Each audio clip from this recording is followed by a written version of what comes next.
연기라 하더라도 100%라는 보장은 못하는 거거든요. 그래서 관리가 필요하죠.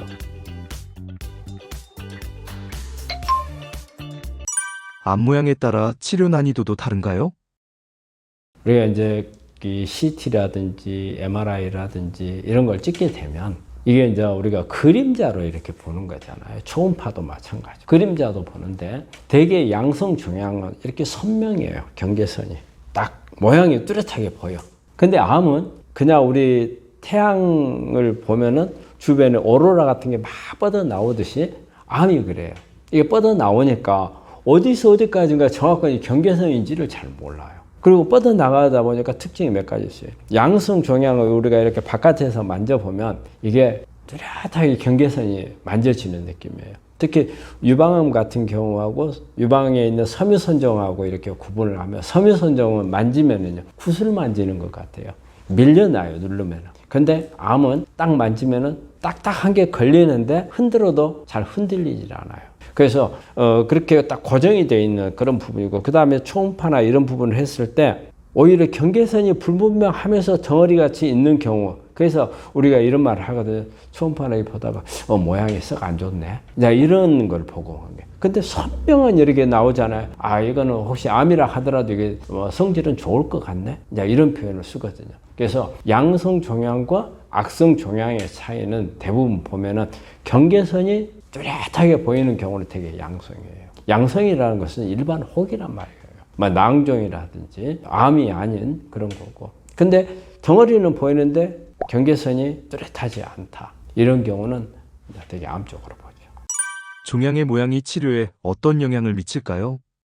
모양 자체가 이제 치료에 영향을 준다기보다도 일단은 모양 자체가 된 것은 어디론가 지금 암세포가 퍼져나가고 있다는 뜻이거든요. 그래서 어디까지 퍼져나간지는 잘 모르잖아요. 어쨌든 모양이 깨끗한 경우에는 인필트레이션이 조금 적을 수 있고, 모양이 안 좋다, 그런 경우는 인필트레이션이 좀 더 해서 혹시 단순하게 그냥 뻗어나가는 이것도 있겠지만 이제 떨어져서 나가는 부분들이 많이 생길 수 있겠다. 그렇게 되면 거기에 따라서 그런 부분이 적을수록 수술 범위를 좁게 할 수 있겠죠. 근데 이런 부분들이 좀 더 멀리 가서 많이 더 퍼져나가는 경우는 수술 범위가 넓어져야 되고, 그만큼 수술이 어렵고, 그래서 우리가 되게 이제 수술을 하면은 수술하자마자 바로 조직을 떼요. 떼가지고 풀어준이라는 거예요. 그래서 급하게 검사실로 보내면 이게 이제 암이다 아니다 이런 부분들을 확인을 할 수가 있어요. 그럼 이제 그거는 확인을 이제 그렇게 수술을 하고, 우리가 이제 일주일 정도 지나면 조직검사 결과가 나와요. 결과가 나오면 경계선, 내가 드러낸 경계선까지 암이 와 있는가 안 와 있는가를 검사를 해야 돼요. 그러면 잘된 수술은 경계선에 암이 없어야 돼요.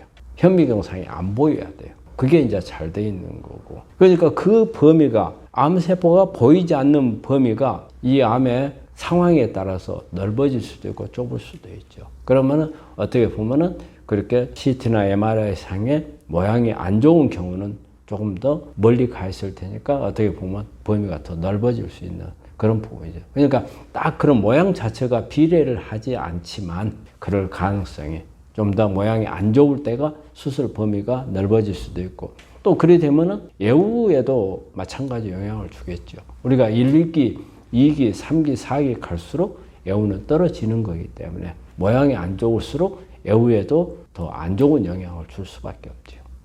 연기암, 완벽한 치료를 위해 무엇이 필요할까요? 연기라 하더라도 100%라는 보장은 못하는 거거든요. 그래서 관리가 필요하죠. 이때 관리를 이제 가장 중요한 거는 면역 관리가 가장 중요해요. 근데 이제 면역이라면 딱 면역만 딱 띄어가지고 이렇게 관리는 못해요. 우리 몸 안에 이제 면역 세포를 좋게 해줘야 되는 거거든요. 우리 면역 세포들은 참 재밌는 게요. 면역은, 우리는 면역을, 내 몸을 지키기 위해서 무조건 면역이 높아야 된다고만 생각을 할 거예요, 일반적으로. 그런데 왜 면역이 떨어져 있는 경우가 있냐 이거죠. 그런데 우리 몸에서는요, 면역이 활성화되는 것과 억제되는 것의 밸런스가 맞아야 돼요. 예를 들어서 이렇게 생각해요. 외부에서 세균이 들어왔어요. 그럼 세균을 공격하기 위해서는 면역세포가 활발하게 활성화가 돼야 되겠죠. 근데 이제 세균을 다 죽였어요. 근데 다 죽였는데 활성화된 세포들이, 면역세포들이 많이 남아있으면 엉뚱한 짓을 할 수가 있어요. 오히려 정상세포를 공격할 수도 있어요. 그러면 이게 자가면역 같은 게 돼요. 그렇기 때문에 이렇게 공격이 끝나고 나면 이 세포들을 면역 억제 쪽으로 바꿔줘야 되는 거예요. 그래서 더 이상 공격을 못하게 바꿔줘야 되죠. 그래야 우리가 내 몸에서 정상적인 우리 생리 반응을 유지할 수 있고 생명 현상을 유지할 수가 있거든요. 그렇기 때문에 우리 몸에서는 면역 활성화와 억제가 밸런스를 맞춰요. 우리가 암을 가지고 있는 환자들 입장에서야 무조건 면역이 강했으면 좋겠지만 우리 몸에 태어날 때부터 우리 사망할 때까지 내 몸을 지키는 면역세포들은 여러 상황에 대처를 해야 되기 때문에 그런 상태가 돼요. 그럼 우리가 이제 암에 걸렸을 때만큼은 면역이 강해야 하잖아요. 그런데 내 몸 안에서는 어떨 때는 면역 억제가 필요하고 막 이러기 때문에 내 암에 대해서만 어떤 방어를 하려고 하는 건 아니에요.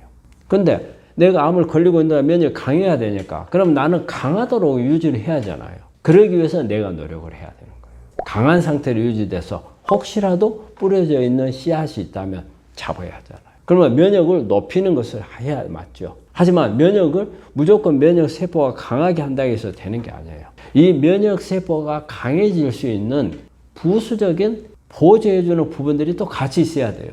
그런 부분들을 이렇게 살펴보면 영양도 있을 거고 또 내 몸 안에 뭐 산성화라든지 산소 공급이 잘 돼야 되는 거라든지 그리고 우리가 그 먹고 있는 음식들 중에 보면은 암이라는 것 자체가 유전자 변이기 때문에 그런 부분들을 차단하는 거라든지 그 다음에 스트레스라든지 그 다음에 잠을 잘 자야 된다는 거라든지 운동을 열심히 하는 거 이런 부분들이 다 같이 안에서 믹스가 돼가지고 그러면서 면역이 올라가는 거예요. 근데 뭐 하나만 가지고 우리 환자분들 종종 저한테 와서 그래요. 저 원장님 뭘 먹으면 하나만 먹으면 좋을까요? 근데 사실 암에는 그런 게 잘 없어요. 여러 가지 다 모아야 돼요. 그렇게 관리를 하면 내거 면역세포가 강해지고 강해진 면역세포가 눈을 부릅뜨고 주변에 있는 놈들 찾아가지고 다 없애줘요. 그렇게 됐을 때 100%로 가는 겁니다. 우리가 이런 통계 자료들은 지금 나와 있는 통계 자료들은 대부분 다 치료를 하는 가운데 어떤 어느 정도의 효과가 있다. 이제 이렇게 보는 거죠. 우리가 연기라고 하는 것은 아직 기저부에 뚫고 들어가질 않았어요. 뚫고 들어가지 않았는데 연기니까 99%의 예후를 갖는다. 그 말은 아니거든요. 연기인 경우에 치료를 했을 경우에 99%라는 말이거든요. 근데 연기인데 치료를 안 한데 99%다. 그 말은 아니에요. 연기도 시간이 지나면은 이제 인필트레이션 침투하기 시작을 해요. 뚫고 들어간단 말이에요. 그러면은 그때 가서는 연기가 아니죠. 그 연기는 끝까지 연기가 아니란 말이에요. 시간이 지나면 진행을 하는 거기 때문에. 근데 이제 예를 들어가지고 자연치료를 하는 분들이 내가 연기다, 1기다, 2기다, 3기다 이럴 경우에 연기가 어떻게 보면은 꼭 나는 무조건 자연치료밖에 못한다. 다른 건 할 수가 없다.